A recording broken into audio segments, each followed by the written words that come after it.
Bom dia, irmãos. Graça e paz da parte de nosso Senhor e Salvador Jesus Cristo. Amém.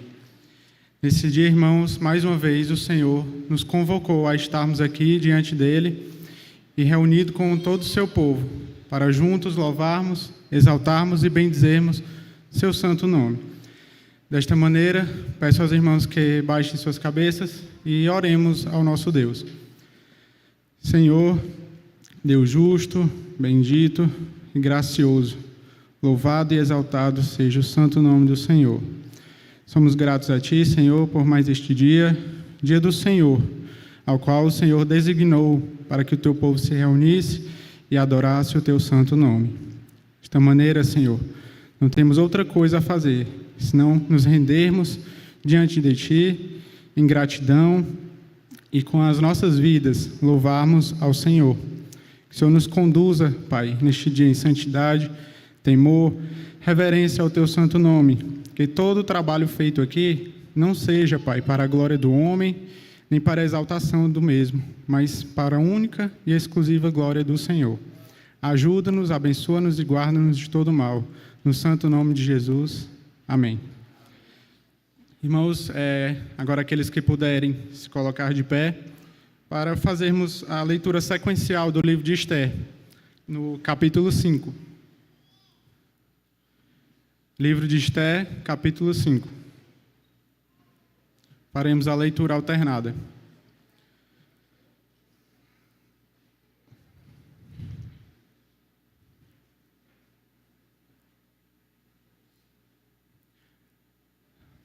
Leiamos.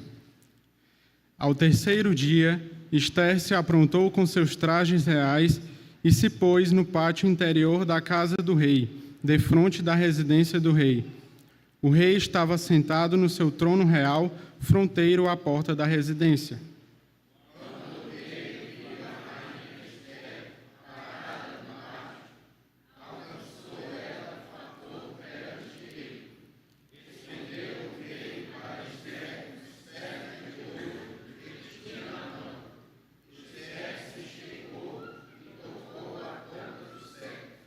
Então lhe disse o rei: que é o que tens, rainha Esther, ou qual é a tua petição?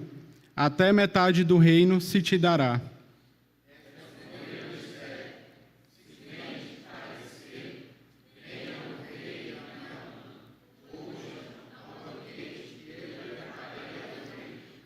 Então disse o rei: fazei apressar Amã, para que atendamos ao que Esther deseja. Vindo, pois, o rei e Amã ao banquete que Esther havia preparado,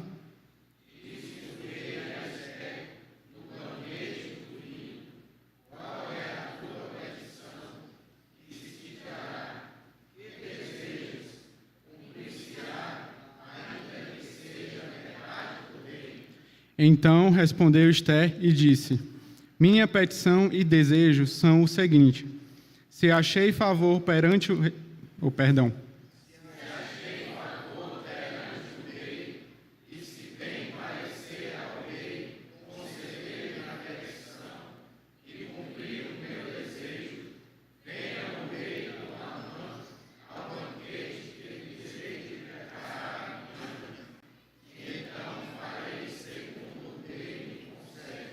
Então saiu Amã naquele dia, alegre e de bom ânimo. Quando viu, porém, Mordecai à porta do rei, e que não se levantara nem se movera diante dele, então se encheu de furor contra Mordecai.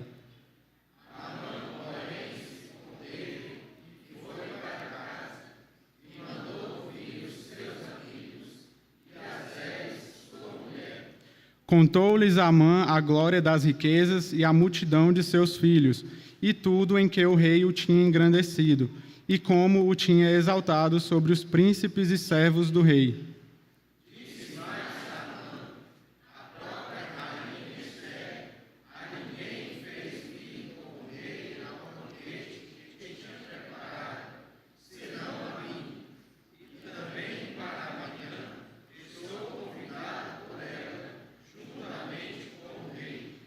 Porém, tudo isto não me satisfaz, enquanto vir o judeu Mordecai assentado à porta do rei. Então lhe disse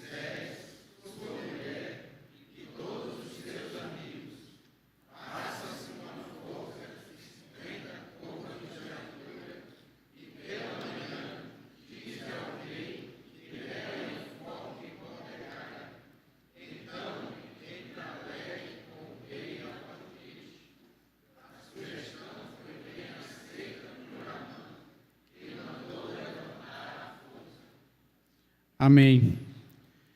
Irmãos, Deus, Ele nos ensina que somos feitos para louvar e engrandecer o seu nome. Desta maneira, ainda de pé, vamos louvar o nosso Deus com o hino número 102, O Céu com Cristo.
Amém.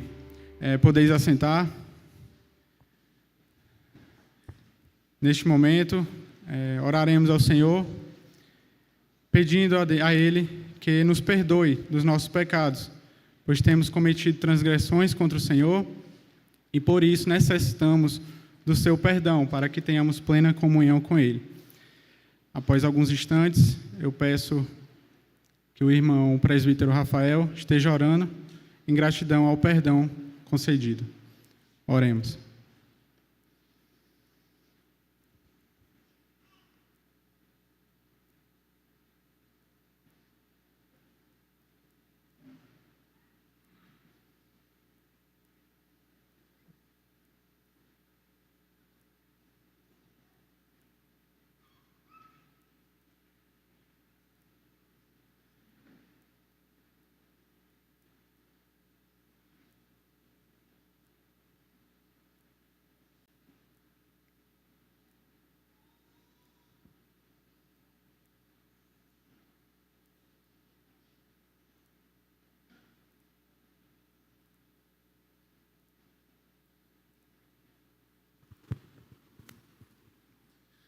Santo Deus eterno Pai, te damos graças pelas tuas misericórdias, te damos graças porque mais uma vez tu nos concede a graça de virmos à tua casa, Pai, para te render louvores, orar, Senhor, para sermos alimentados pela tua santa palavra.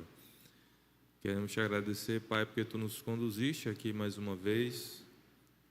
Teríamos a oportunidade de estar em outros locais, mas a tua palavra, o teu Santo Espírito nos compele a vir aqui, a prestar culto, Senhor, o serviço ao qual nós devemos fazer para o Senhor. Queremos te agradecer, Senhor, pelo perdão concedido, pelos nossos pecados, cientes, Pai, de que não somos merecedores do perdão ao qual fomos atingidos. E, Pai, certamente nada do que fazemos, nada do que fizemos anteriormente, nada do que faremos é capaz de aplacar a dívida que temos para contigo, diante da multidão dos nossos pecados. Cientes disso, Pai, dá-nos um coração grato a Ti, dá-nos um coração que tenha a perfeita noção, Pai, de que somos pecadores, miseráveis, e de que, Senhor, foi preciso o Teu Filho morrer para nos remir desses pecados de uma vez por todas. Assim, Senhor, nada mais coerente da nossa parte do que ter uma vida reta diante de Ti, sendo obediente àquilo que a Tua palavra nos instrui a fazer. Dá-nos a graça, Pai, de que sejamos fiéis no nosso procedimento, não somente aqui na igreja, à vista dos irmãos, mas, Senhor, nos nossos trabalhos, nos nossos estudos, seja viajando, seja na rua, seja em qualquer lugar, Pai. Que possamos ser conhecidos como servos fiéis diante de Ti, pelo nosso procedimento, muitas vezes que não seja nem necessária a palavra, Senhor, para saber que somos servos Teus. Obrigado, Pai, porque Tu tem nos guardado do mal, tem nos protegido. Senhor, se continuamos fiéis a Ti, Senhor, é porque Tu tens nos sustentado. Tem misericórdia de nós, dá-nos a graça, Senhor, de estarmos sempre diante de Ti, sempre, Senhor, firmes na Tua santa palavra. Obrigado por tudo que tens feito por nós, no santo nome de Jesus é que Te oramos e Te agradecemos. Amém. Amém. Meus irmãos, é motivo de muita alegria estarmos aqui reunidos em nome do Senhor Jesus. Por isso, eu peço aos irmãos que se coloquem novamente de pé para louvarmos ao nome do Senhor com os cânticos Quero Louvar-te e Rei das Nações.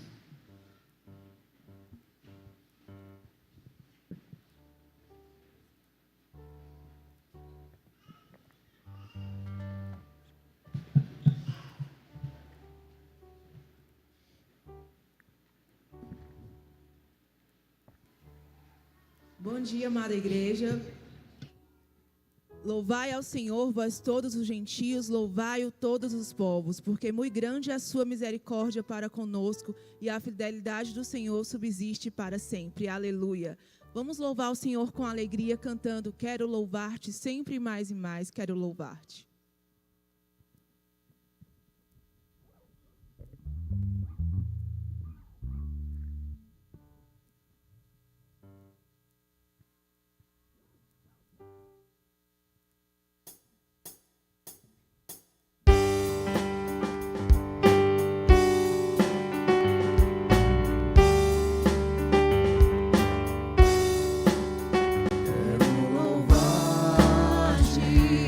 Sempre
Bom dia, meus irmãos, a graça e a paz do Senhor Jesus.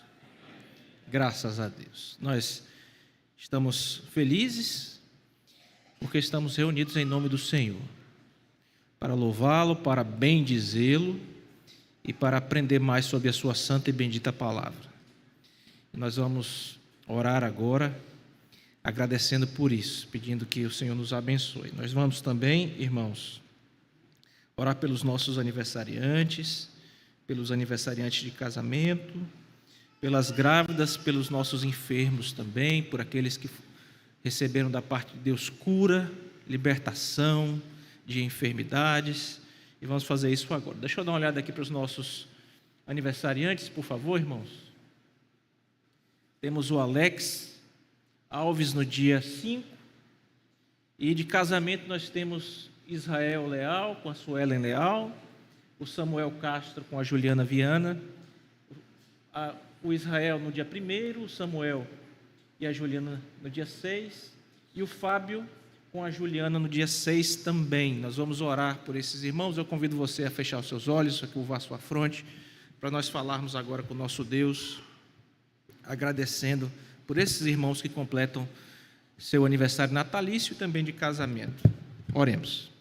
Senhor Deus, Pai amado, nós queremos te bendizer por essa manhã, ó Deus, por nos encontrarmos aqui nesta casa de oração, reunidos, ó Deus, para a glória do nome do Senhor. Como é bom, Senhor, vimos nós, os nossos filhos, e estarmos todos, ó Deus, na comunhão dos santos, na comunhão com o Senhor, em torno da Tua palavra, crescendo em graça na presença do Senhor. Recebe, portanto, ó Deus, a gratidão do Teu povo por isso, Senhor. Nós pedimos que o Senhor abençoe esses irmãos que estão completando o aniversário natalício e também os irmãos que estão completando aniversário de casamento. Ó Deus, abençoa os Teus servos, Senhor. Aqueles que fazem aniversário, que o Senhor conceda muitos outros anos de vida, Senhor, na presença do Senhor. Quanto aos casais, ó Deus, aqueles que estão fazendo aniversário de casamento, nós queremos reiterar o pedido que constantemente temos feito. Ó Deus, abençoa as famílias da Tua igreja, Senhor. A família tem recebido, ó Deus, como Tu bem sabes, tantos ataques. Ó Deus, são artimanhas, armadilhas de Satanás em todos os momentos e em todas as esferas. Mas nós sabemos, ó Deus, que maior é o que está em nós do que aquele que está no mundo. Então, continua a proteger, ó Deus, as famílias da Tua igreja, Senhor. A abençoar estes casais que aniversariam, bem como a todos nós, ó Deus. Pedimos também, ó Deus, que o Senhor receba a nossa gratidão pelas curas alcançadas, ó Deus, pelos tratamentos de saúde bem realizados, pelas grávidas, ó Deus, que tiveram a oportunidade de realizar o parto e que as crianças nasceram com saúde, e as mamães também estão em pronta recuperação. Louvado e bendito seja o Teu santo nome. Quanto àqueles de nós, ó Deus, que ainda se encontram no leito da enfermidade, quer seja enfermidade física, quer seja enfermidade da alma, que o Senhor continue a curar o Teu povo, Senhor. O Senhor é a nossa cura, ó Deus. Jeová Rafá, aquele que cura de nós, ó Deus, as nossas enfermidades, que cura as nossas dores. Nós Te louvamos porque podemos confiar, ó Deus, em um Deus amoroso, Pai, cuidadoso, que zela pela Sua igreja, menina dos Seus olhos. Ó Deus, recebe, portanto, a gratidão do Teu povo, ainda com rogos, que o Senhor em Cristo Jesus abençoe todas as nossas classes de escola dominical, tomando nesta hora, ó Deus, todos os professores nas Tuas mãos, para que sejam instrumentos do Senhor para a edificação, ó Deus, da Tua igreja. Por fim, ó Deus, e não menos importante, nós rogamos que Tu abençoes o nosso pastor que está em viagem, junto com a sua família, Senhor. E nós pedimos, ó Deus, abençoa o Teu servo ali, ó Deus, e logo mais à tarde, traz a ele, a Sinara e ao José, guardados no poder do Senhor, para que à noite, em culto público, estejamos todos juntos. Nós oramos assim agradecidos, no nome santo e precioso do nosso Senhor e Salvador Jesus Cristo. Amém. Graças a Deus, meus irmãos, nós vamos então proceder agora com a divisão de classes.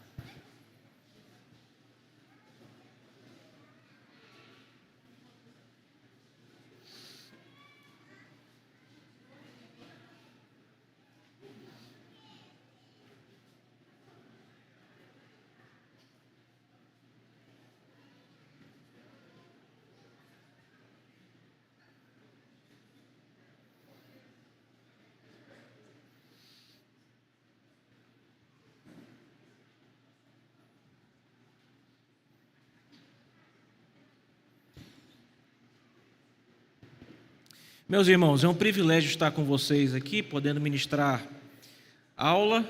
Como os irmãos sabem, nós temos, com a graça de Deus, acompanhado os nossos jovens, lá na classe dos jovens. E naquela ocasião em que o reverendo Alex não estiver aqui conosco, nós vamos, pela graça de Deus, ter oportunidade de compartilhar com os irmãos esse estudo sequenciado que temos realizado nesse documento importante da nossa fé, da nossa confessionalidade reformada, que é a Confissão de Fé de Westminster.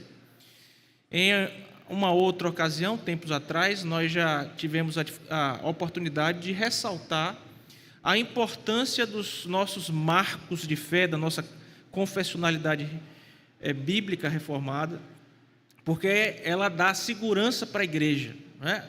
O ideal, irmãos, era que em qualquer igreja presbiteriana do Brasil que você chegasse, você encontrasse nesta igreja a expressão do ensino bíblico conforme ele é entregue por nós nessa boa confessionalidade, a confessionalidade reformada. Então, vamos colocar assim que as confissões, os credos, são expressões da fé ortodoxa, da fé bíblica, da fé genuína que foi entregue para nós. E como é bom, viu, irmão, você ter a noção de que aquele ensino que está sendo entregue para você é um ensino saudável, é um ensino precioso, é um ensino de acordo com a verdade das Escrituras. Se você parar para pensar que uma das formas de engano de Satanás é justamente fazer o quê? Misturar a mentira, colocar uma pitadinha de mentira em meio à verdade, porque quando o erro chega para a gente de uma forma muito clara, somente nós que somos criados em uma igreja que preza pela exposição bíblica, quando o erro chega, você já sente logo, né? O seu ouvido já dói, não é assim? Alguém fala alguma coisa assim estranha, você, opa, tem alguma coisa errada por aí. Agora, quando o erro está imiscuído, está misturado ali com a verdade, fica mais difícil, né? Quando ele parece, aquele erro que parece ser verdadeiro, essa questão é a questão mais perigosa, mais danosa. A gente não consegue perceber com tanta claridade. E o que mais se tem por aí hoje, irmãos, é gente professando ensinar a verdade, mas essa verdade bíblica, não de acordo com aquilo que nós cremos, mas toda maculada, manchada por erros. E aí, então, a boa confessionalidade, ela vai nos ajudar a trilhar em um caminho seguro, em um caminho que nós podemos descansar no fato de que Deus tem cuidado do seu povo, tem alimentado o seu povo genuinamente com a palavra de Deus. Então, nós estamos estudando a Confissão de Fé de Westminster e, particularmente, nós estamos lidando com o capítulo número 6. No capítulo passado, número 5, nós estudamos, e aqui eu falo com tranquilidade porque nós estamos tentando deixar a classe dos jovens em um andamento igual à classe aqui dos adultos, então é isso que nós estamos vendo por lá também. Nós estudamos no capítulo 5 a providência e vimos aquele ato por meio do qual Deus governa todas as coisas. Hoje nós vamos dar continuidade ao estudo que estamos fazendo no capítulo 6, que está versando, meus irmãos, sobre a queda do homem, o pecado e o castigo por esse pecado. Nós vamos ler a seção 1 e depois dessa leitura nós vamos orar. Eu vou ler apenas essa seção 1 inicialmente, por quê? Porque foi justamente esta seção que foi abordada pelo nosso pastor no domingo passado. Ele expôs essa seção para vocês. Na verdade, ficou ali e eu tive cuidado de assistir aqui a aula para saber direitinho o que foi que ele falou, onde foi que ele parou. Inclusive, vi as dúvidas de vocês, as perguntas que foram feitas. E vamos retomar aqui a leitura dessa sessão 1 e caminhar, se Deus nos permitir, até a sessão 3 ou sessão 4 aqui no dia de hoje, tá bom? Então, feche seus olhos mais uma vez aí, curve a sua fronte. Vamos pedir que Deus nos auxilie nesse estudo. Senhor Deus, Pai amado, nós louvamos o Teu nome, Te bendizemos e queremos Te pedir, Senhor, que o Senhor nos alimente por meio deste importante documento que revela verdades bíblicas preciosas para os nossos corações, que nos dá segurança de que aquilo que temos recebido na Tua igreja, ó Deus, é um ensino conforme a boa palavra de Deus. Abençoa o Teu povo essa manhã. Ó Deus, nós precisamos realmente conhecer da nossa situação. quando estamos estudando o Catecismo de Heidelberg, ó Deus, como tu sabes, nas quartas-feiras, que também é outro importante documento da nossa confessionalidade, vimos lá o nosso estado de pecado. O Catecismo fala de um estado de miséria, como orou o presbítero Rafael hoje, Senhor. Realmente, Senhor, em pecado, ó Deus, a nossa situação, uma situação de miseráveis pecadores, Senhor. Então, ajuda-nos a entender essa situação, para que compreendamos, ó Deus, aquilo que o Senhor fez por nós, o tamanho da manifestação, ó Deus, do Teu amor, da Tua graça e da Tua misericórdia para conosco, para que, movidos por gratidão e em amor, vivamos vidas, ó Deus, que venham a Te agradar. Nós oramos assim agradecidos em Cristo. Amém. A sessão diz assim, meu irmão: nossos primeiros pais, seduzidos pela astúcia e tentação de Satanás, pecaram ao comer do fruto proibido. E aqui nós vimos isso, né, irmãos? Vimos particularmente aqui o texto de Gênesis 3, 12 e 13. Gênesis 3 diz assim: então disse o homem: a mulher que me deste por esposa, ela me deu da árvore e eu comi. Disse o Senhor Deus à mulher: que é isso que fizestes? Respondeu a mulher: a serpente me enganou e eu comi. Então, vimos a queda e vimos aquela transferência, né, de culpa. A ideia de que depois que a gente pecou, ficou muito fácil colocar a culpa no outro, né? Depois do erro. Jean-Paul Sartre tem uma frase, ele diz assim: o inferno é o outro. Depois da queda, Senhor, e Adão coloca logo a culpa no outro, né? Foi a mulher que o Senhor me deu. Então, se a culpa não é da mulher, é do Senhor que me deu essa mulher que fez isso. Então, veja, a serpente também tentando ali, e eu vi as perguntas que vocês fizeram com relação a isso, como é que era a serpente, se foi a mulher, por que botam a culpa na mulher, isso aí tudo já foi devidamente respondido aí pelo nosso pastor no domingo passado. Então, nossos primeiros pais, seduzidos pela astúcia de Satanás, pecaram ao comer do fruto proibido. E então, a primeira sessão segue dizendo: segundo o seu sábio e santo conselho, foi Deus servido permitir este pecado deles, havendo determinado, ordenado para a sua própria glória. E aqui, irmãos, é que começa às vezes a ter dúvidas na gente. Porque ao tratar aqui, segundo o seu sábio e santo conselho, foi Deus servido permitir esse pecado deles, havendo determinado, ordená-lo para a sua própria glória. Aí começa a ter a dúvida. Por que, pastor, começa a ter a dúvida? Vem cá, pastor, foi então Deus fez com que o homem pecasse? Deus ordenou? Não tinha jeito? Não é? E aí o pastor Alex fez também uma exposição na aula passada. O pai latino, Agostinho de Hipona, vai dizer que o homem era passível de não pecar, como bem nosso pastor nos ensinou. Sim, Adão pecou porque ele quis pecar. Adão foi criado, lembrando do que o pastor falou no domingo passado, com a possibilidade de não pecar. Por quê, irmãos? Porque ele tinha o que o pastor falou aqui de liberdade ou de livre-arbítrio. Livre-arbítrio. Tecnicamente falando, e aqui o pastor trouxe o conceito para vocês, mas vamos relembrar, tecnicamente falando, que a gente vê em sala de aula aqui no seminário. O que é livre-arbítrio? O que é livre-arbítrio, irmãos? É o quê? Poder de escolha. Está ali. É um poder de escolha realmente, mas tem uma coisinha, tem um pouquinho mais do que isso. Como é que Adão foi criado? Ruim? Foi criado como? Bom, reto, né? Lembra? 6 dias, é bom, é bom, é bom. Quando criou o homem no 6º dia, é muito bom, não é? Coroa da criação, imagem, foi criada a imagem e semelhança de Deus. Os autores vão dizer que ele é o grande mordomo, o gerente da criação, recebeu os mandatos criacionais, o mandato cultural, o mandato social, o mandato espiritual. Ele governava tudo, deu nome aos animais. Veja relacionava-se com Deus, andava com Ele, conversava na viração do dia. Que criatura especial era o ser humano. Esse ser humano, ele, infelizmente, foi criado, irmãos, infelizmente o quê? Em que sentido? Ele foi criado com a capacidade de fazer uma escolha contrária a essa natureza dele. A natureza dele era reta, era santa. Adão não tinha o que nós vamos estudar hoje, que eu e você temos, é uma inclinação má no coração para pecar. Adão não tinha essa inclinação. Adão foi criado reto, andava com Deus, relacionava-se com Ele, falava com Ele na viração do dia. Santo, muito bom, eis que é muito bom.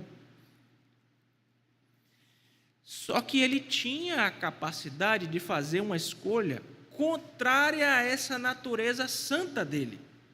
Isso nós chamamos de livre-arbítrio. A capacidade de fazer uma escolha contrária à sua natureza.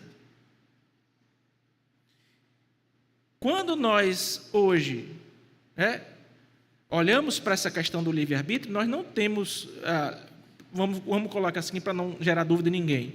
O homem sem Deus tem livre-arbítrio? Não tem. Por que não tem depois da queda?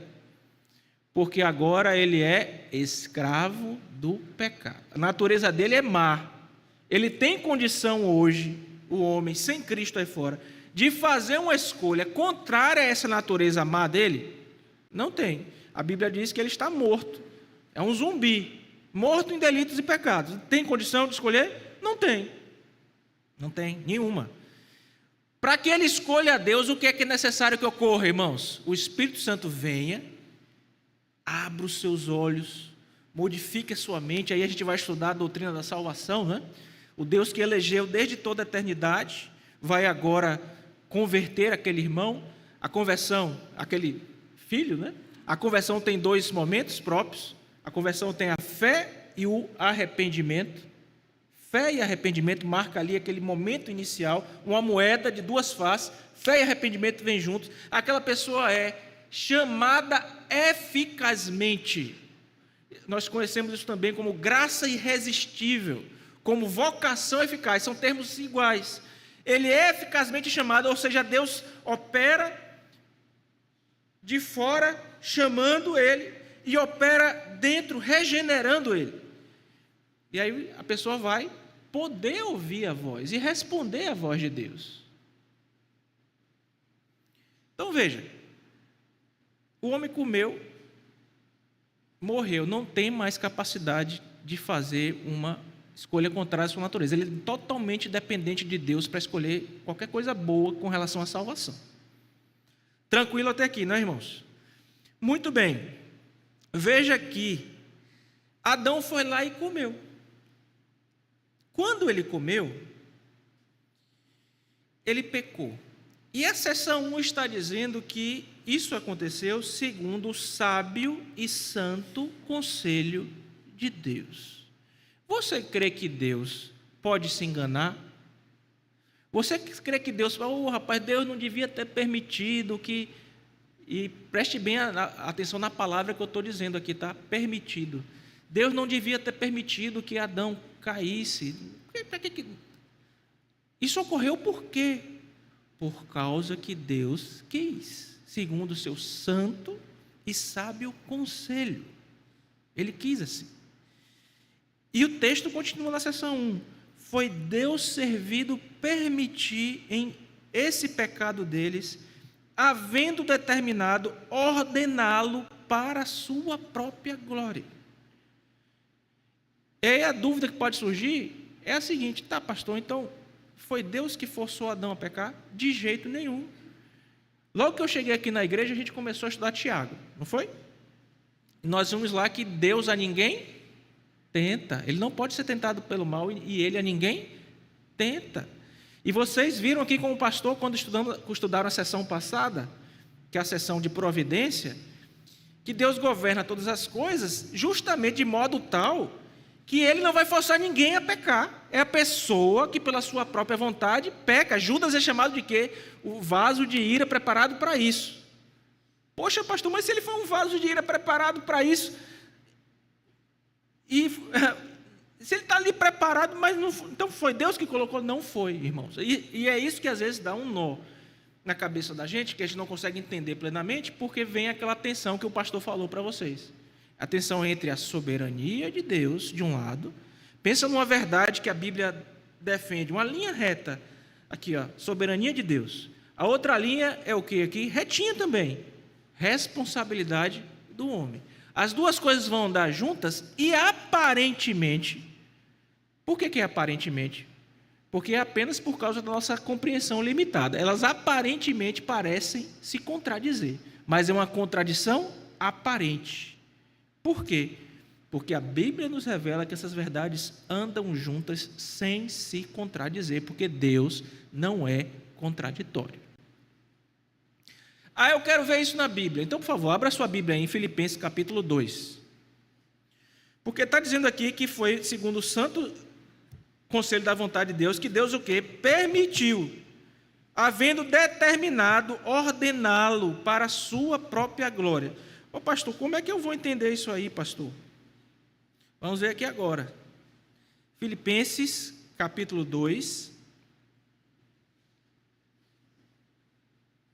Nós vamos ler os versículos 12 e 13.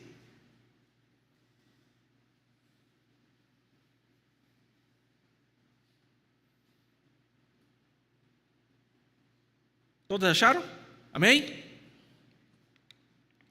Diz assim: assim, pois, amados meus, como sempre obedecestes, não só na minha presença, porém, muito mais agora, na minha ausência, desenvolvei a vossa salvação com temor e tremor. Vamos ler até aqui primeiro. Ô irmão, você acabou de ler esse versículo aí. De quem é a responsabilidade de desenvolver a salvação? Pode responder, não é pergunta retórica não. De quem é? Acho que é minha, sua também, né? Desenvolvei a vossa salvação com o quê? Temor e tremor. Antes que surja alguma dúvida, eu acabei de falar que a salvação pertence ao Senhor, é Deus que opera, né? E como é que está mandando desenvolver a salvação aqui? Deixa eu explicar para você. Esse aspecto que Paulo está trabalhando aqui, junto aos crentes da cidade de Filipos, é um aspecto da salvação que enfatiza muito a nossa responsabilidade, que é a santificação. Então, você tem a responsabilidade de buscar ser santo. Sede santo porque eu sou... Então, de quem é a responsabilidade? Quem é que tem que desenvolver a salvação? Aí você coloca entre aspas aí a sua santificação. Quem é? Você e eu. E nós vamos ver hoje à noite, irmãos, que Deus deixou aí meios para isso. Chamados meios de graça, quando formos pregar a palavra de Deus hoje à noite para os irmãos. Meios de graça.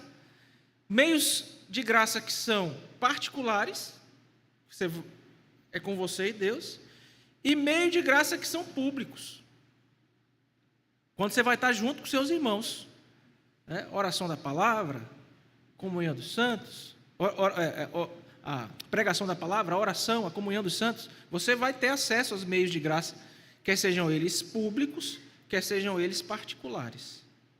Esses meios de graça são formas pelas quais Deus está te capacitando para você desenvolver a sua salvação. Agora veja, então está claro essa primeira linha reta que eu mencionei para vocês aqui na frente, que é o quê? Responsabilidade humana, desenvolver a vossa salvação. Agora veja que em um mesmo versículo, na verdade em dois, né? 12 e 13 aqui, nós vamos encontrar as duas realidades andando tão juntas, essa realidade que dá nó na cabeça da gente. Veja o que diz o versículo 13. Porque quando você lê assim, ó, desenvolver a vossa salvação com temor e tremor, aí você diz, pronto, a responsabilidade é minha, sou eu que faço. Aí o resto do versículo diz o quê? Porque Deus, vamos ler todos juntos, por favor? Porque Deus é quem efetua em vós tanto querer como realizar segundo a sua boa vontade. Soberania de Deus. Responsabilidade humana. É Deus quem efetua em vós tanto querer como realizar segundo a sua boa vontade. Você percebe, meu irmão, como essas duas verdades são bíblicas? Parecem, de vez em quando, estar em choque uma com a outra. Quando você olha para a pessoa de Deus, você vê como é que Deus é rei, ou seja, providentemente Ele governa sobre tudo, e ao mesmo tempo Ele é juiz, e Ele mesmo vai julgar de acordo com tudo que Ele disse que ia acontecer. E é por isso que na sessão passada você viu que Deus não é injusto em ser rei e juiz ao mesmo tempo, porque no que se refere ao mal moral, a prática do pecado, quem procede somos nós e não Deus. Deus não é o autor e nem pratica o pecado. Dúvidas até aqui?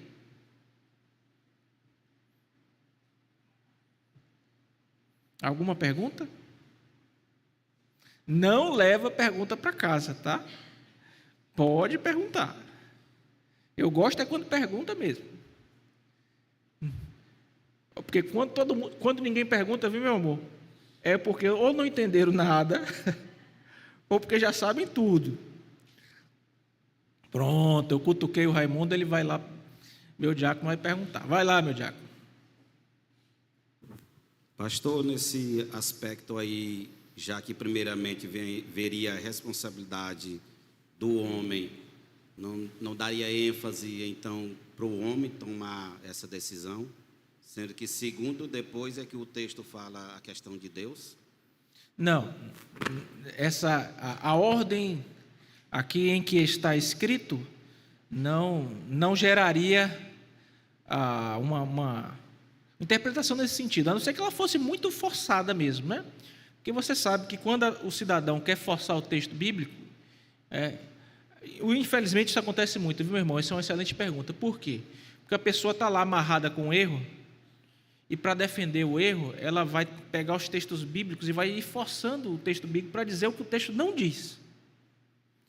O que o texto está dizendo é que nós temos aqui responsabilidade e que Deus é soberano em todas as coisas. Tem um princípio, que é o princípio da hermenêutica, principal para o crente. Quando você vai lá ler a Bíblia, qual é o princípio para interpretar a hermenêutica bíblica? O principal, você deve assim, poxa, eu vou me aproximar desse texto aqui. Qual é o elemento mais importante da interpretação que você tem que ter em mente? Chama-se analogia da fé. Sabe o que é? A Bíblia interpreta a própria Bíblia. O que é que isso significa? Textos mais difíceis sempre devem ser interpretados à luz de textos mais fáceis, que falam aquela mesma verdade. Então, quando há uma aparente dificuldade ali, você vai para os textos mais fáceis e diz, olha, então esse texto mais difícil significa isso aqui, porque todo o restante da Bíblia está ensinando isso.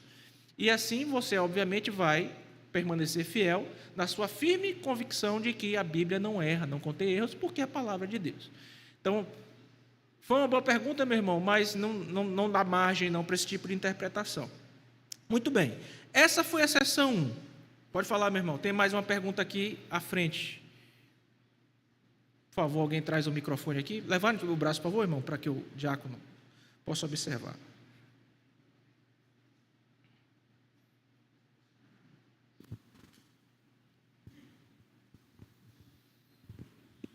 Pastor, bom dia. Bom dia. A dúvida é em relação ainda à queda do homem, certo? Se a queda do homem já era uma determinação de Deus, né, para a glória dele, isso de certa forma não tira parte da culpa do homem pelo pecado que ele cometeu, se já estava determinado que ele teria que pecar? Não tira não. Veja, o que confunde a cabeça da gente é o seguinte: Deus é soberano, ok? E Ele governa todas as coisas. E a gente tem uma palavrinha que é compreendida mal, especialmente no que se relaciona à doutrina da salvação, que é chamada de presciência, e que nós estudamos, porque essa pergunta sua, ela está todinha respondida na sessão passada, que eu não sei se você estava presente aqui, mas a sessão passada que falava de providência, é justamente, está respondendo tudo isso aí que o irmão perguntou. o elemento novo que você traz na sua pergunta é porque a gente está falando de queda e o capítulo é sobre queda. Mas se Deus ordenou todas as coisas, né, não seria Deus o autor do pecado porque permitiu. Veja que aqui, sabiamente, o autor da confissão está dizendo o seguinte, na seção 1. Literalmente, olha, foi Deus servido permitir este pecado deles. Deus foi pego de surpresa quando Adão e Eva pecou? Não, não foi pego de surpresa. Certo? Apesar de não ter sido pego de surpresa, não foi ele que fez com que Adão e Eva pecassem. E aí está essa explicação que eu estou lhe dizendo nesse versículo de Filipenses. Responsabilidade humana e soberania de Deus andam juntos. Foi Adão que quis pecar. Eu dei o exemplo de Judas. Judas foi o vaso preparado de antemão para a perdição, segundo o autor dos evangelhos. Mas quem pecou foi Judas, quem quis pecar foi Judas, não foi Deus que forçou Judas a pecar. Então, essa relação entre responsabilidade de Deus e responsabilidade humana e soberania de Deus, a gente nunca vai esgotar completamente. Mas nós precisamos aceitar por fé, porque é revelação bíblica. Então, é dessa forma.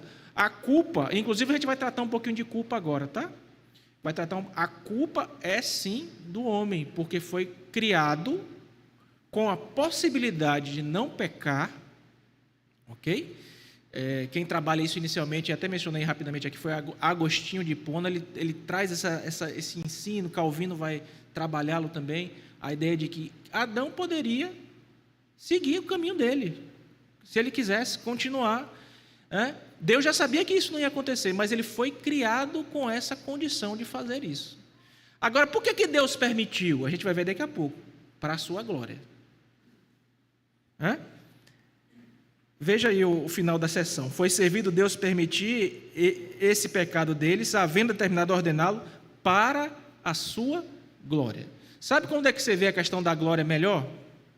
Eu não vou ter tempo de entrar no texto bíblico aqui, senão a gente ia demorar muito. Tem um momento em que Moisés pede para ver a glória de Deus. Lembra disso? Lembra quando Moisés pede para ver a glória de Deus? Aí Deus fala, meu filho, você não vai poder ver a minha glória não. Estou parafraseando, obviamente, né? Mas é o seguinte, eu vou passar, você fica ali atrás da pedra, quando eu passar, você vai ver como que de costa ali, e eu vou te mostrar a minha glória. Aí a Bíblia diz que isso acontece e Moisés fica olhando. E o texto diz assim, literalmente, Moisés, eis a minha glória, terei misericórdia de quem me aprover ter misericórdia, compadecer-me-ei de quem me aprover ter compaixão. Não depende de quem quer ou de quem corre, mas de Deus usar a sua misericórdia. Paulo vai repetir isso no Novo Testamento, lá em Romanos, a partir do capítulo 9. Então, Deus é glorificado em usar da sua misericórdia com quem Ele quer. De modo que, quando Ele permite que o homem exerça o pecado, cometa o pecado, isso traz glória, de algum modo traz glória para Ele. Ele permitiu isso para o quê? Para a sua glória, para a revelação do seu Filho, para a sua glória. Então, isso está muito claro nas Sagradas Escrituras e esse entendimento nos ajuda também a perceber essa questão. Ali atrás tem uma última pergunta antes de passar para a próxima sessão. Só rapidamente, eu queria fazer um comentário, né? À vontade. Nós temos que perceber que é meio que a gente faz um silogismo errado. A gente pensa que por Deus determinar as coisas, logo a culpa que Ele determinou também será dele, né? É como Deus determinou o pecado, logo por que nós seríamos culpados pelo pecado? Mas por que é um silogismo errado? Lá em Atos 4:26, né? Fala assim, levantaram-se os reis da terra e os príncipes se ajuntaram a uma contra o Senhor e contra o seu ungido. Que ele está culpando, né? Está citando o Salmo 2, né? Pode continuar. Isso. Porque verdadeiramente contra o teu filho Jesus, que tu ungiste, se ajuntaram não só Herodes, mas com os Pilatos, com os gentios e o povo de Israel, né? Culpando os romanos, culpando os gentios e culpando os judeus pelo que aconteceu com Cristo, né? E no 29, ou 28, perdão, para fazerem tudo o que a tua mão e o teu santo conselho tinham anteriormente determinado. Predeterminado. Exatamente. Então ele imputa tanto a determinação quanto a culpa. Então, o pensamento correto seria esse, né? Imputar tanto a determinação. Por que ele não teria poder de imputar também a culpa? Sim, com certeza. Ok, irmãos? Muito bem. Seção 2. Por esse pecado, então nós estamos aqui na parte 2, né? Visto a primeira, vamos para a parte 2 aqui do capítulo 6 da confissão. Por esse pecado, eles decaíram da sua retidão original e da comunhão com Deus, e se tornaram mortos em pecado, e inteiramente corrompidos em todas as faculdades e partes do corpo e da alma. Nós vamos ver alguns textos bíblicos, mas vamos dar uma explicada aqui por alto, o que a gente acabou de ler. É dito aqui, então, que a partir daquele momento, pela queda de nosso pai Adão, e aí o pastor explicou para vocês sobre a teologia da aliança, o contrato, as partes, a transgressão, a culpa que veio disso, o necessário castigo, a sentença de Deus, tudo foi explicado. E esse ato ali fez com que o homem caísse do seu estado de retidão original. Aqui no seminário a gente tem estudado a disciplina Antropologia Bíblica, que é o estudo sobre o homem. Antropos, homem, logia, estudo sobre o homem. E a gente tem visto aqui, na classe Teologia Sistemática 2, justamente a questão do homem sendo criado à imagem e semelhança de Deus. E o que é que acontece com esta imagem de Deus? O que é que primeiro caracteriza essa imagem, Várias coisas, estado de santidade, retidão original, não só isso, mas questões como um ser espiritual, um ser moral, etc. Então, um ser racional, nós somos criados com essa capacidade de nos relacionar com o nosso Deus de uma forma toda especial.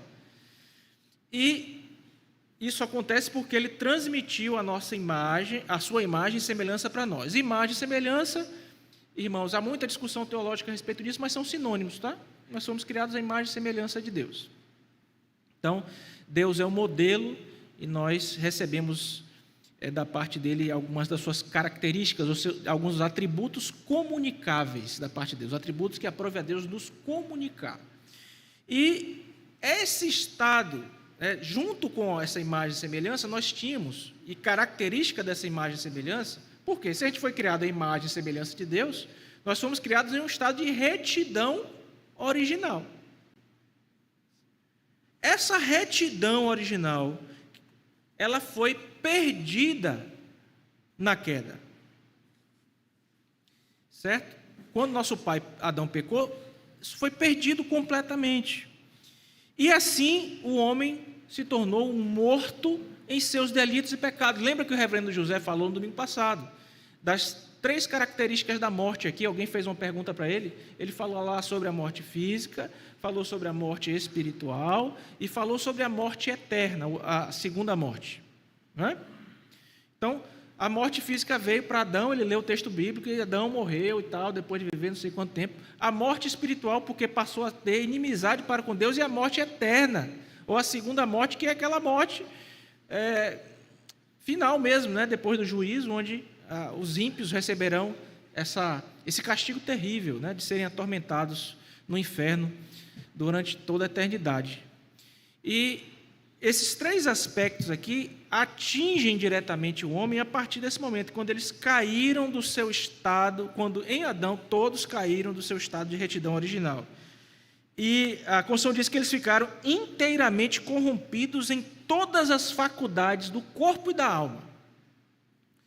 Olha só, então, a mente, o coração, as ações. Então, veja aí, as afeições, os pensamentos, tudo que você faz, tudo está manchado pelo pecado.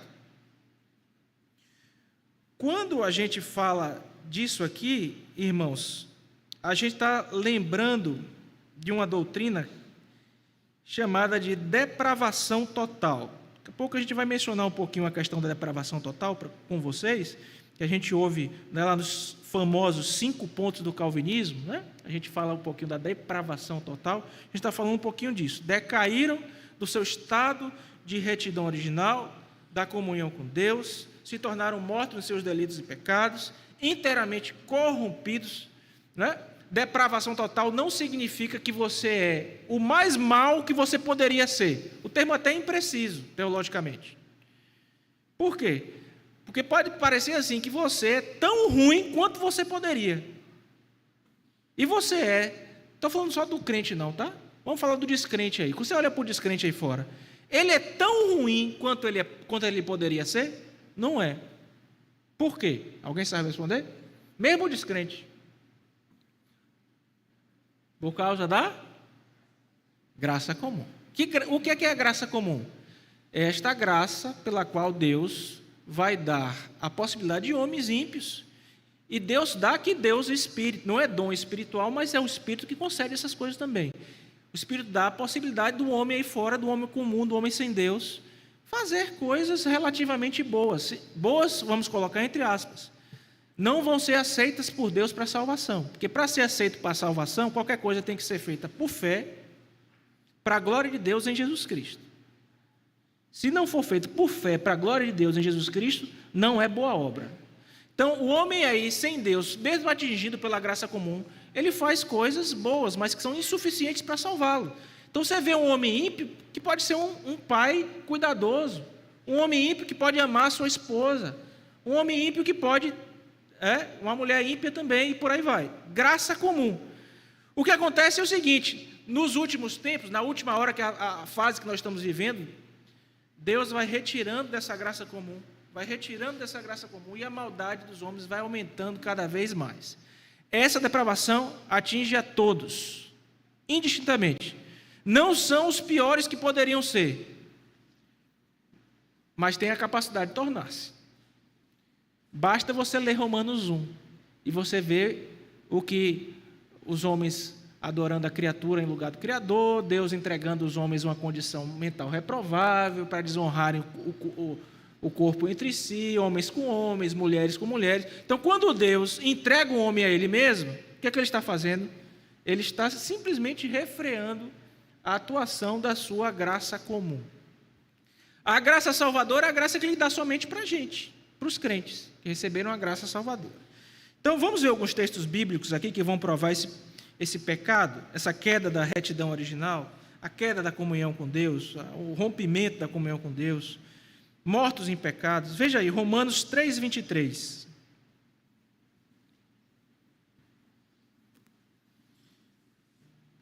Eu não vou destacar em Romanos 3:23 ainda o caráter universal do pecado e aquilo que a gente estuda em teologia chamada transmissão do pecado de Adão para toda a raça humana. Eu quero destacar aqui no versículo 23 de Romanos, capítulo 3, a ideia de que decaíram da sua retidão original. Todos pecaram e carecem da glória de Deus. Agora vá para Efésios 2, versículos de 1 a 3, por bondade.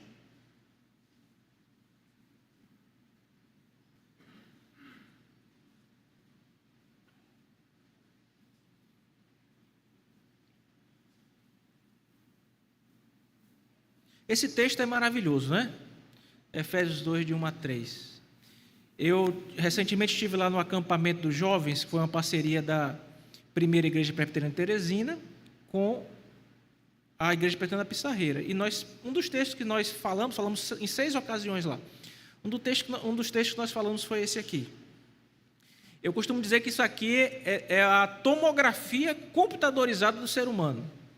Então, o cabra entra ali numa máquina e vai dizer, quem é o ser humano? É isso aqui, o ser humano é desse jeito aqui. O que acontece, a realidade espiritual do ser humano é essa. Veja aí comigo. Ele vos deu vida, estando vós o quê? Mortos nos vossos delitos e pecados, nos quais andastes outrora. Andando como, irmãos? Segundo o curso desse mundo, em primeiro lugar. Segundo o príncipe da potestade do ar. Quem é o príncipe da potestade do ar? Uma referência a Satanás, tá, irmãos? do espírito que agora atua nos filhos da desobediência, ou seja, nos ímpios, em quem não tem a Deus. Então veja, todo mundo estava o quê? Morto em delito e pecado, no qual ele está escrevendo agora para crentes, né? Eles andavam outrora. Aqueles crentes também andavam daquela forma. Segundo o curso do mundo, segundo o curso de Satanás, segundo andam os filhos da desobediência. Versículo 3. Entre os quais também todos nós andamos outrora, segundo as inclinações da nossa carne, fazendo a vontade da carne e dos pensamentos, e éramos por natureza. Entenda a natureza aqui, irmão, no sentido de nascimento, tá? Você era por nascimento, nasceu, é filho de Adão. Você é o quê? Filho da ira como os demais. Não sendo crente, porque os nossos filhos, a palavra vai dizer, filho de crente, né? Graças a Deus, já nasce herdeiro das promessas, do pacto, da aliança, até que possa professar sua fé, né? Os pais devem trazer, etc. Não vamos entrar aqui nessas questões agora da teologia da aliança, mas essa é a situação aqui, com uma situação terrível. Raio-x de todo ser humano, morto em delito e pecado, fazendo a vontade de Satanás. E essa vontade não é só externa, não, viu? O príncipe da potestade do ar. A gente acabou de ler aqui, fazendo a vontade da carne, dos pensamentos. É algo que está aqui, aonde? Aqui dentro. Satanás vem como o elemento externo da tentação, porque a tentação, como a gente estudou isso um pouquinho aqui, né, juntos, a tentação tem uma característica interna, né, e também um tentador externo, que é o inimigo das nossas almas. Então, é assim que acontece. Esse é o raio-x, é isso que aconteceu. Essa é a situação do ser humano. Agora vá, por favor, de novo para Romanos, capítulo 5, versículo 12, que diz assim, Romanos 5, 12. Vamos ler uma só voz, por favor, irmãos? Romanos 5, 12. Diz assim, porque assim, como um só homem entrou o pecado no mundo, e pelo pecado a morte, assim também a morte passou a todos os homens, porque todos pecaram. Que coisa forte, não é, irmãos? Todos pecaram. Então a gente está vendo aqui que esse pecado fez com que não somente Adão, mas toda a humanidade decaísse da sua retidão original, da sua comunhão com Deus, se tornaram mortos nos seus delitos e pecados, a gente acabou de ver isso, e inteiramente corrompidos. Vamos dar uma ênfase nisso aqui agora, nesse inteiramente corrompidos? Vá para Gênesis capítulo 6, versículo 5, por bondade.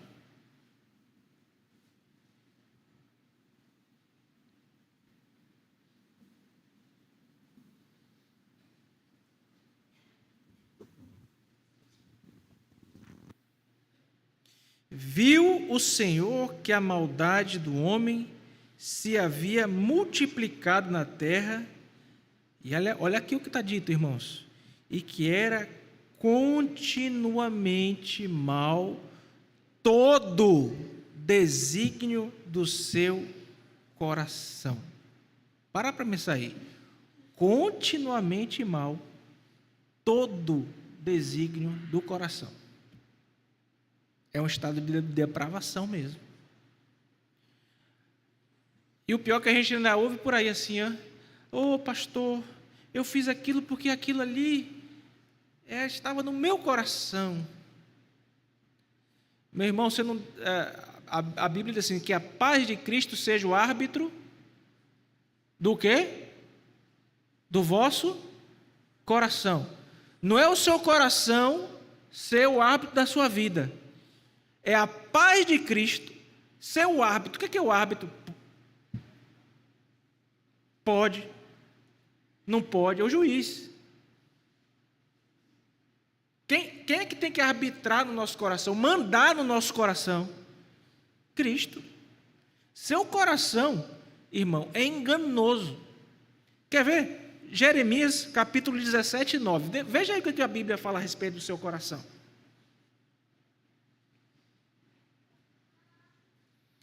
Se não bastasse Gênesis 6,5 dizendo que a maldade do homem se multiplicou e que era continuamente mal todo o desígnio no coração, Jeremias 17,9 diz. Vamos ler uma só voz, por favor, irmãos? Quando você achar, vou dar um tempinho para você achar, Jeremias 17,9.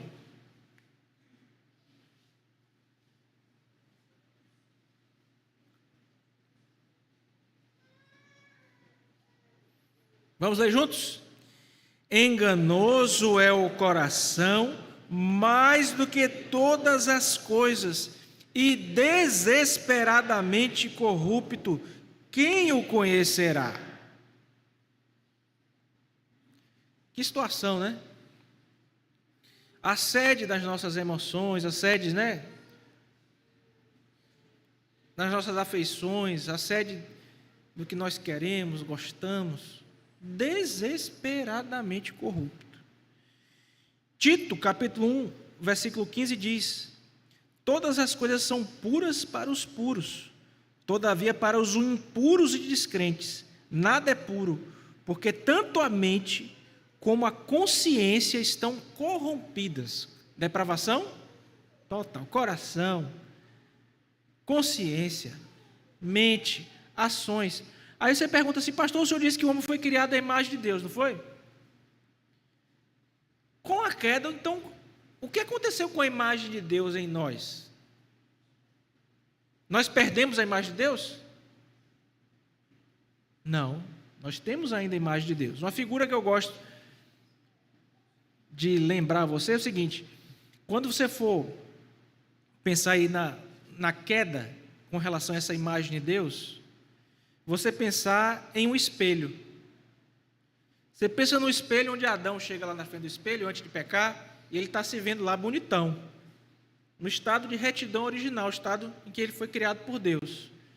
Depois do pecado, lembra que eles fizeram cintas para se esconder, cozeram cintas, e Deus foi lá e teve que inclusive fazer o primeiro sacrifício e cobriu eles com peles depois, para mostrar que o quê?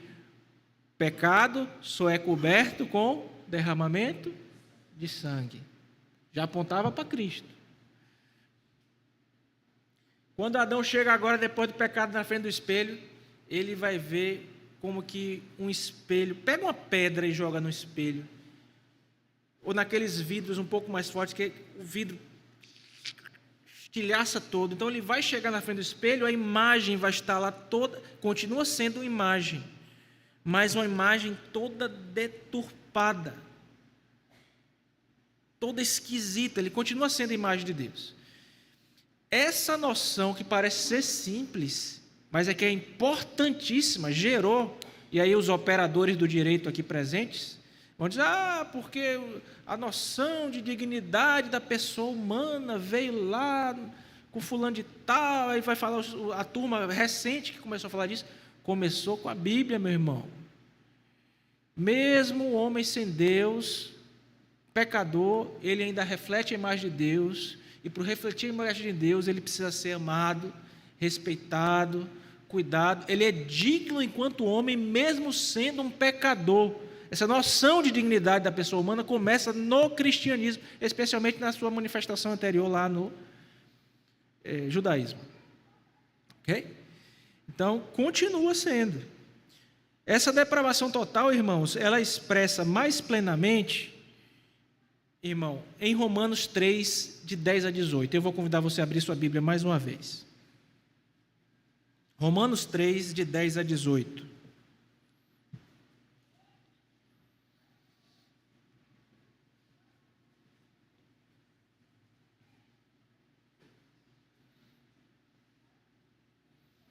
Eu vou ler, você vai observar aí na sua Bíblia, por favor. Como está escrito: não há justo, nenhum sequer. Não há quem entenda, não há quem busque a Deus. Todos se extraviaram, a uma se fizeram inúteis. Não há quem faça o bem, não há nem um sequer. A garganta deles, olha que linguagem dura, né? Pensa num sepulcro. Sepulcro tem o quê no sepulcro, irmão, depois que o morto está lá há muito tempo? Começa a fazer o quê? Cheirar mal, está podre, né? Então a garganta está expressando o que vem de dentro, a podridão que vem de dentro, a podridão do coração. A garganta deles é sepulcro aberto, com a língua urdem engano, veneno de víbora está nos seus lábios. A boca deles a tem cheia de maldição e de amargura. Seus pés são velozes para derramar sangue. Nos seus caminhos há destruição e miséria. Desconheceram o caminho da paz. Não há temor do Senhor diante dos seus olhos. Essa é a situação do homem sem Deus. Então, nessa primeira parte aqui, irmãos, sessões 1 e 2, em resumo, nós vimos. Vamos lá? Recapitulando rapidinho. Primeiro, que a raça humana deriva de duas pessoas apenas. Quem são eles? Adão e Eva. É mito? Não. É verdade, tá? A teologia liberal vai dizer, não, Adão e Eva é um mito criacional. Você já viu cobra falar? Alguém pergunta, você já viu cobra falar? As professores liberais vão chegar nos seminários e vão começar a dizer que isso tudo é mito, que é uma linguagem simbólica. Não, Adão é literal, Eva é literal, o Satanás tomou ali a serpente, usou a serpente para falar mesmo, a serpente falou, do jeitinho que está em um relato histórico no livro de Gênesis. Então, primeira lição que nós vimos. Segunda, justamente, Gênesis é um registro histórico. Terceiro, o pecado foi predestinado, mas no que se relaciona à sua culpa, no que se relaciona, irmãos, à prática do pecado em si, quem o comete foi Adão, porque o quis cometer.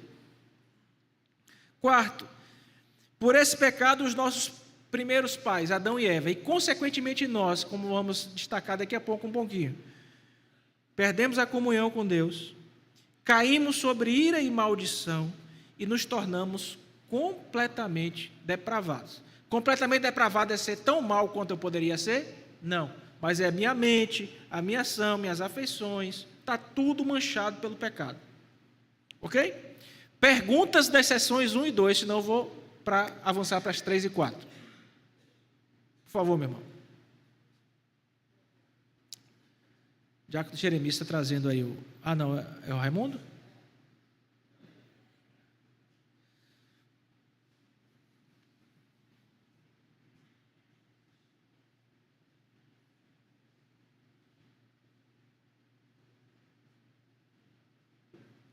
Empurra para cima o botãozinho.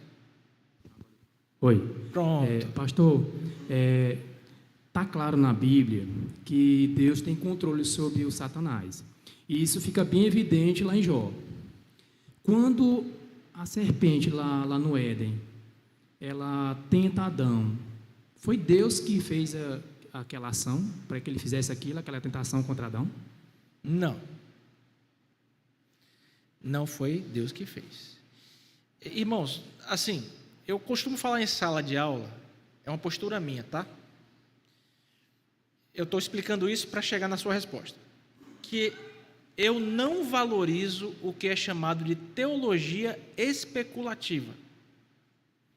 Você tem noção, teve um período do estudo teológico, chamado escolasticismo protestante, que os caras começaram a discutir qual foi o caminho que Satanás tinha feito pela terra antes de tentar Jó.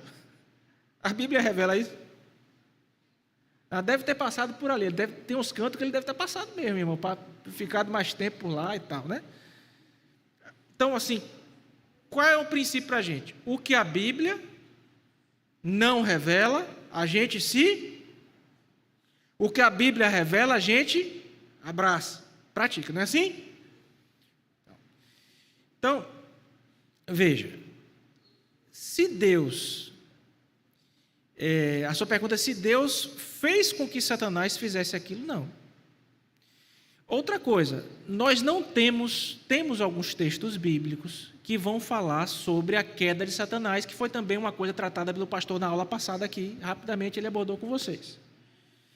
Mas Satanás, o que ele estava fazendo ali? Justamente tentando a humanidade naquilo que ele mesmo experimentou. Ok? Naquilo que ele mesmo experimentou. Que a Bíblia não revela muito. Como foi que aconteceu, que Satanás caiu e tal. A Bíblia não revela muito a respeito disso. Nós sabemos, sim, que ele pecou, que alguns dos anjos caíram junto com ele. A revelação é muito específica sobre isso, lá em Apocalipse, lembra? Ele tratando aí de 1/3 dos anjos que são arrastados, etc. E que esses anjos são caídos, são demônios que estão todos a serviço, são essas potestades que a gente viu em Efésios, aqui capítulo 2. Agora, não podemos dizer que foi Deus que, por assim dizer, agiu por meio de Satanás, apesar dele ser um servo. O entendimento tem que ser muito parecido do que aconteceu com Adão. Tá? Do que aconteceu com Adão. Então, não podemos dizer que foi Deus que pecou por meio de Adão, assim como não podemos dizer também que foi Deus que fez. Porque no que se relaciona ao mal moral, ao pecado, esses agentes, eles são os responsáveis, não Deus. Ok? Mais alguma pergunta, irmãos? Seção 1 e 2, Marcelo?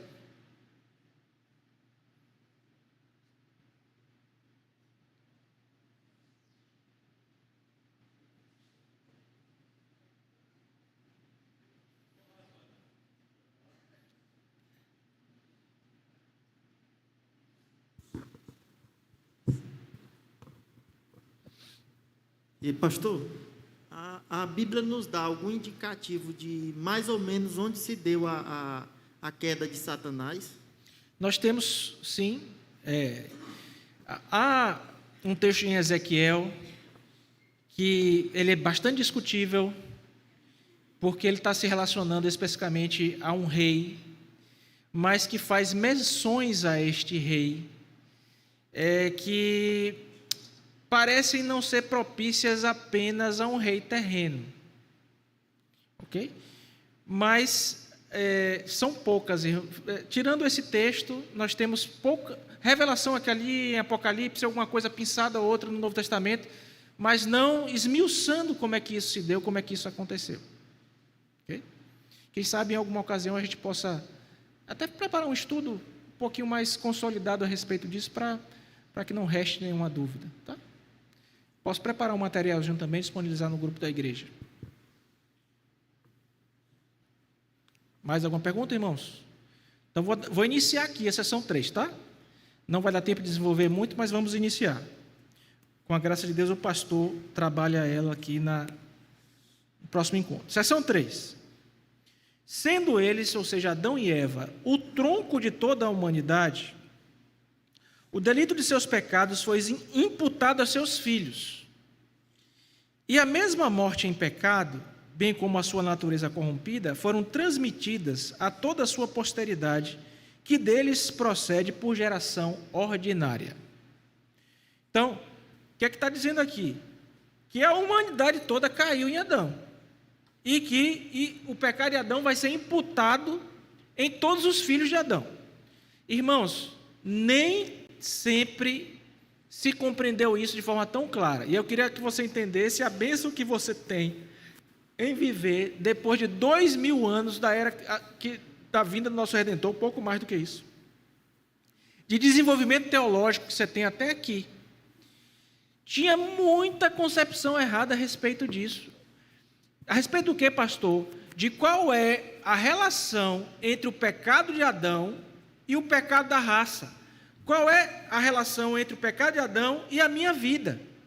Por quê? Porque nem sempre a igreja, no seu desenvolvimento, no seu caminhar histórico, obviamente ela teve que amadurecer, estudar, entender as doutrinas, nem sempre ela teve uma boa relação, um bom conhecimento a respeito disso.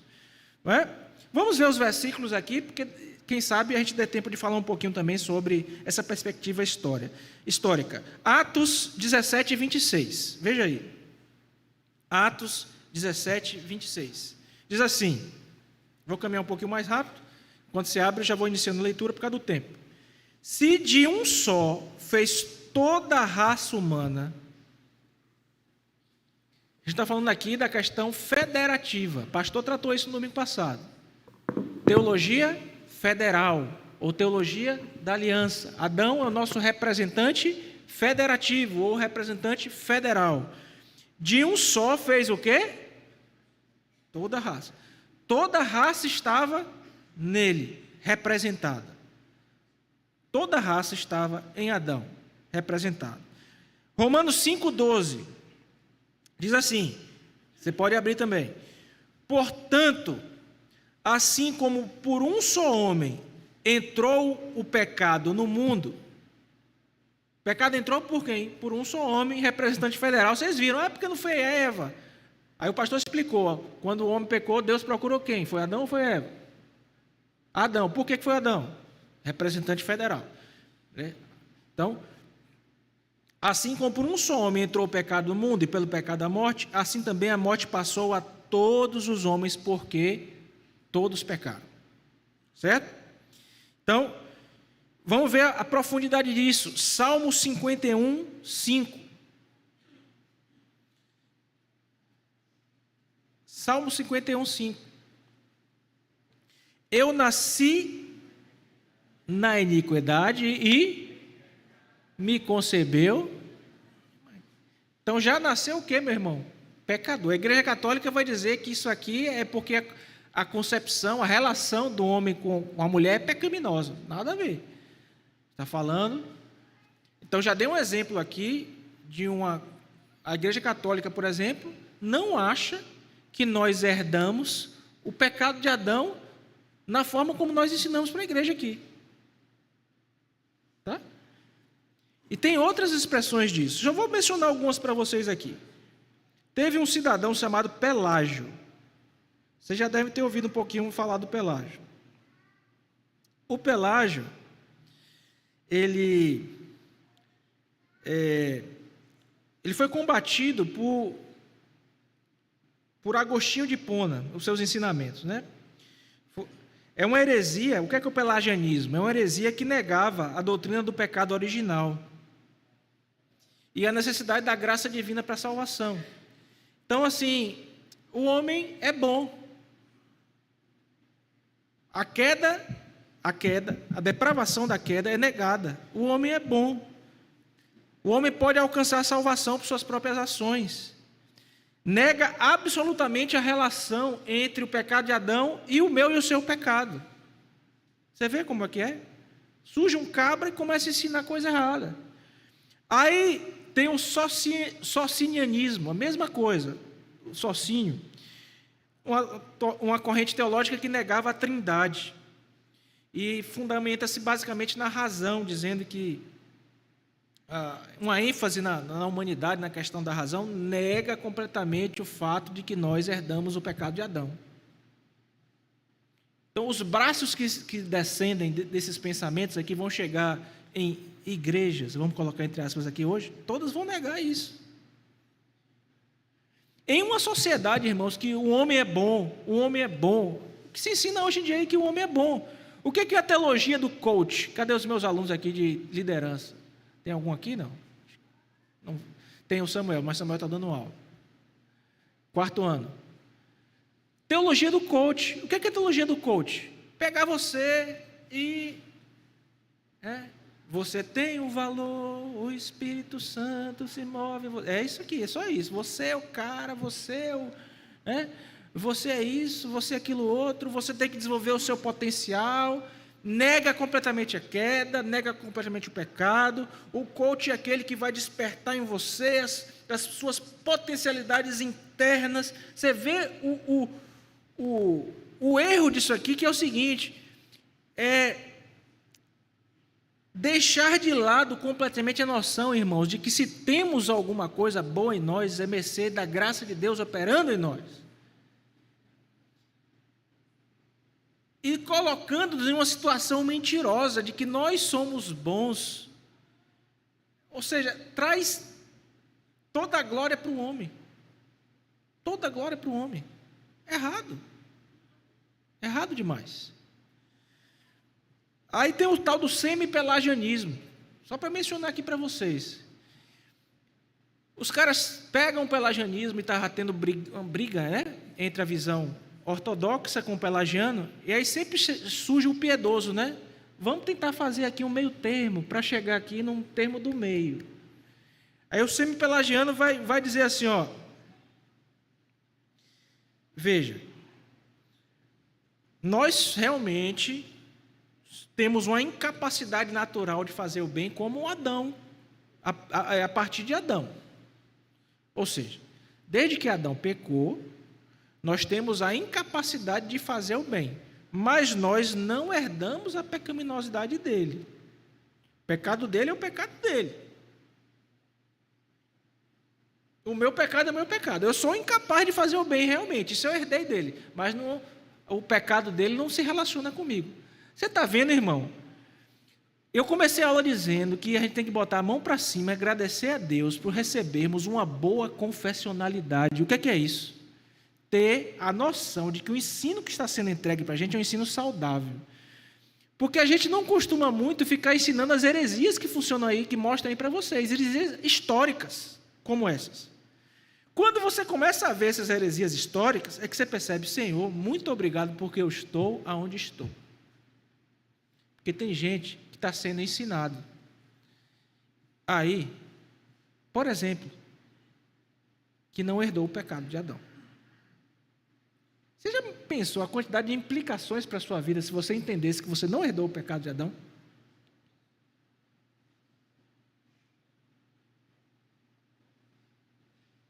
Como é bom estudar um documento como esse, irmão. É bênção para a sua vida. Doutrina é vida.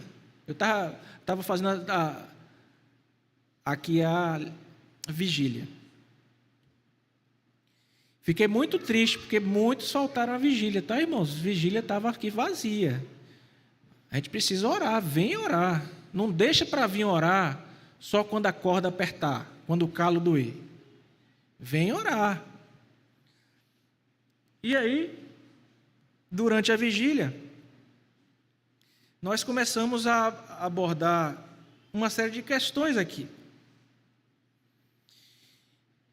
E, meus irmãos, trabalhamos os chamados ali testes de vida nessa vigília, né? Testes que o apóstolo João vai entregar lá na primeira carta dele. Um dos testes que ele entrega na primeira carta dele às igrejas da Ásia Menor. Ele entrega um teste do amor. Aquele que diz que serve a Deus e não ama o seu irmão é mentiroso, nele não está a verdade. O teste do amor social, né? O teste de uma vida santa. Aquele que diz que conhece a Deus e vive na prática do pecado, nunca o conheceu. E o teste doutrinário. Olha só, meu irmão. Teste doutrinário. Sabe o que é o teste doutrinário? Ele diz assim: aquele que diz que Jesus Cristo não veio em carne. Por quê? Porque tinha levantado um falso mestre lá, ensinando que Cristo não podia ter vindo em carne. Você vê como doutrina é vida? Um erro doutrinário. Dizer que Cristo não veio em carne. A pessoa que fala isso não é crente. E quem está dizendo é a Bíblia, não é o pastor não, é a Bíblia que está dizendo. E aí o povo, quando é chamado para estudar doutrina, não quer estudar doutrina não, porque doutrina é chato. Aí não pode, né, irmão? Doutrina é vida. Essa confessionalidade aqui é vida, sendo trazida da parte de Deus para os nossos corações. Nós vamos encerrar. São 10h35, é isso mesmo? É 10h30 que é para encerrar, não é, irmãos? Nós vamos encerrar a classe, até para que o pastor possa trabalhar com vocês aqui essa sessão 3, que eu só dei uma pincelada aqui para os irmãos. Ele deve abordar a sessão 3 e 4 na aula que vem. Nós oramos pedindo que Deus nos abençoasse durante essa aula, e nós vamos fazer o mesmo agora, orando para que Deus nos abençoe e receba a nossa gratidão, porque o nosso pedido foi atendido. Feche seus olhos, por favor. Vamos orar. Senhor Deus, Pai amado, nós bendizemos o Teu nome por essa aula. pela oportunidade, ó Deus, que o Senhor nos concedeu de estudarmos mais a respeito da nossa condição, Senhor. Uma condição tão difícil quando, ó Deus, livre de qualquer dificuldade, vivendo em um jardim maravilhoso, recebendo da tua parte uma auxiliadora idônea, ou seja, uma companheira,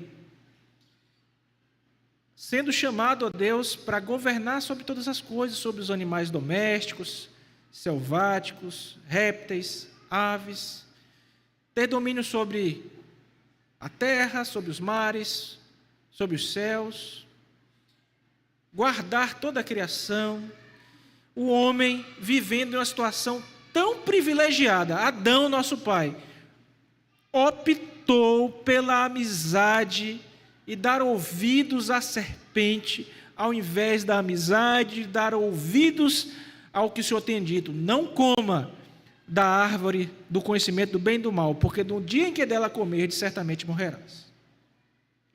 Que situação terrível do nosso pai Adão, ó Deus, mas nós te bendizemos, porque ao contrário dele, o nosso Senhor e Salvador Jesus Cristo, não no Éden, num jardim de delícias, plenamente provido com alimento, com tudo, mas num deserto, após 40 dias sem comer, em jejum, igualmente foi tentado pelo diabo, mas diferentemente do nosso pai Adão, o segundo Adão, Cristo Jesus, não pecou, mesmo tendo todas as circunstâncias desfavoráveis, ele permaneceu fiel, porque permaneceu fiel, nós estamos aqui para bendizer o teu nome. Obrigado, porque nele, em Cristo, essa situação terrível, ó Deus, pode ser remediada. De fato, ó Deus, que nele nós podemos ter reconciliação com o Senhor. Recebe a nossa gratidão por isso, Senhor. É por isso que nós estamos aqui, para render glórias ao teu santo nome. Que o Senhor possa, ó Deus, pela tua graça, nos despedir em paz, logo mais, depois dos nossos relatórios, das atividades aqui, e que, ó Deus, nós possamos voltar logo mais à noite para cultuar e bendizer o santo nome do Senhor. Nós oramos assim, agradecidos em Cristo. Amém. Nosso versículo, irmãos, nós vamos mencionar, por favor,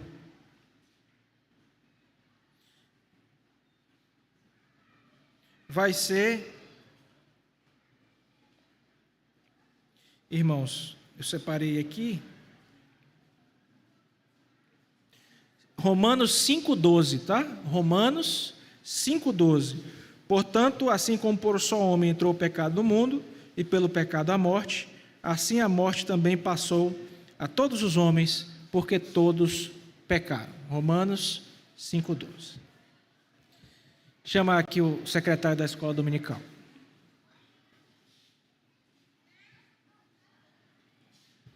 Vai ser você, Jesus? Deus abençoe.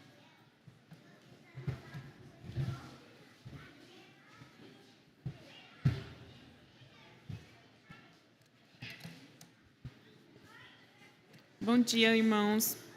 Classe dominical do dia de hoje, 30 de abril, classe Lucas. 22 matriculados, classe André. 22 matriculados, 15 presentes, 6 ausentes, 1 visita, total de presentes 16 e 8 bíblias.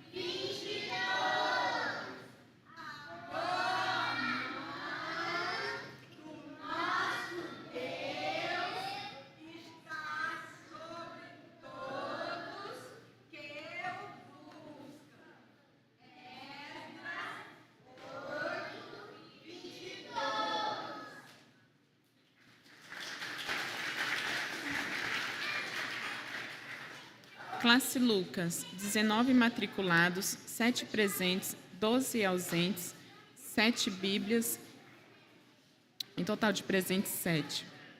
Classe Daniel, 16 matriculados, 11 presentes, 5 ausentes, nenhuma visita, total de presentes 11 e 9 Bíblias.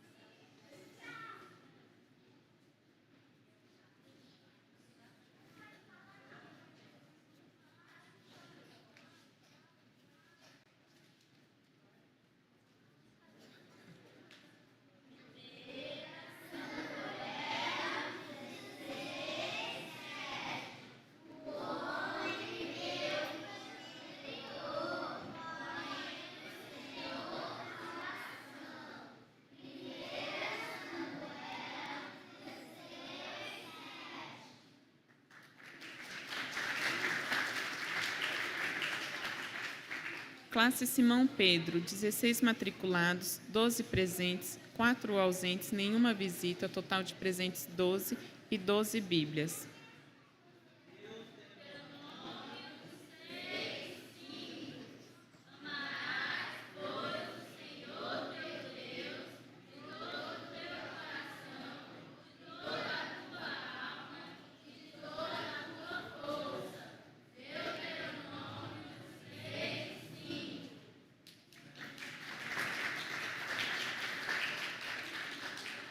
Classe Jonas, 6 matriculados, 5 presentes, 1 ausente, nenhuma visita, total de presentes 5 e 5 Bíblias.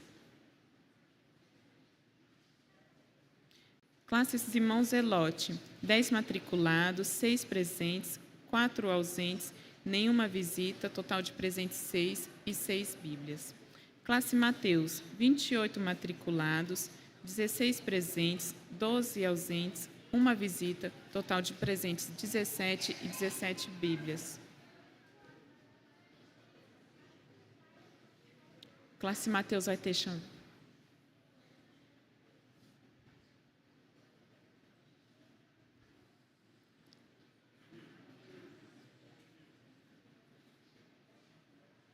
Leitura do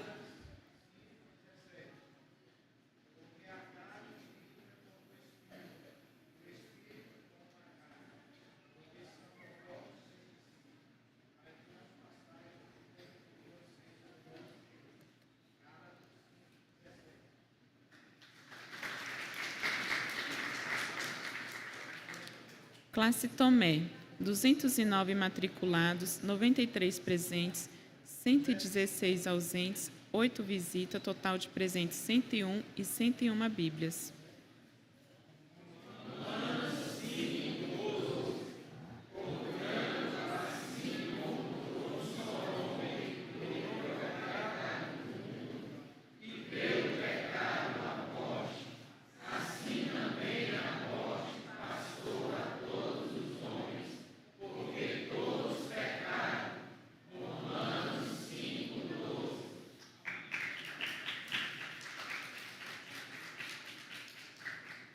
Oficiais e professores, 28 matriculados, 24 presentes, 4 ausentes, nenhuma visita, total de presentes 24 e 24 Bíblias. Total geral, 354 matriculados, 189 presentes, 164 ausentes, 10 visitas, total de presentes 199 e 182 Bíblias. Passa a palavra ao pastor.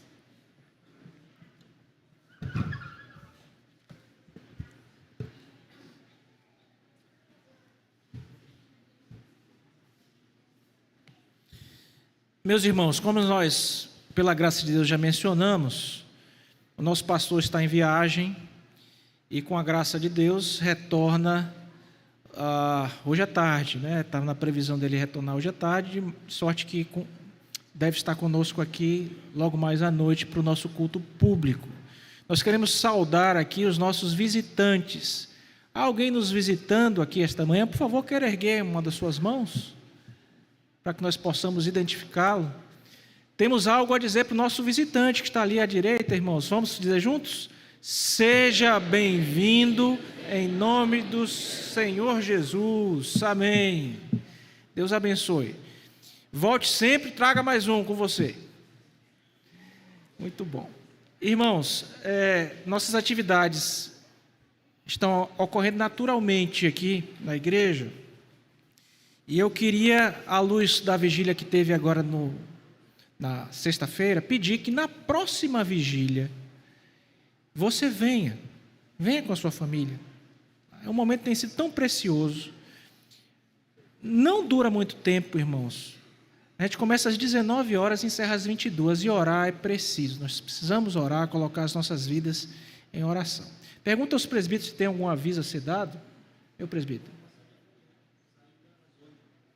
Ok, programação de amanhã da família, saída daqui às 8. Quem tiver dificuldade, vem para cá, não é? E aqui a gente consegue carona, vem para cá para a gente sair junto. O começo lá é 9 horas, meu presbítero. Começo às 9, mas se você quer vir, tem alguma dificuldade, não sabe como chegar, esteja aqui às 8, para que nós possamos ir juntos. Diácono Jeremias, tem um aviso? Por favor, meu irmão. Tem 2 sombrinhos aqui que alguém esqueceram na sexta